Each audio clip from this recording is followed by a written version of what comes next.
জমির বাগাবাগি নিয়ে বাবার কবরে হামলা। ছোট ছেলে হামলা করেছে বাবার কবরের উপর। এটার যারা সমর্থন দিয়ে ভিডিও বানাইছে, আমি ওদের মুখে থুতু মারি।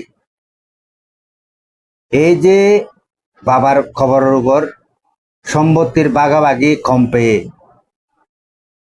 যে বাবার কবরের উপর হামলা করেছে, এর চেয়ে নিন্দা কাজ, এর চেয়ে খারাপ কাজ পৃথিবীতে আর কিছু হইতে পারে না।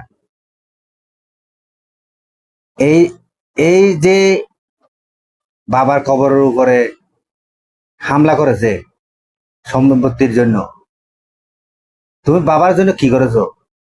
তোমার বাবার জন্য তুমি কি করেছো? শালার ভূত। তোমারে নিয়ে যারা বাহাবা দিচ্ছে, এদের মুখে আমি থুতু মারি।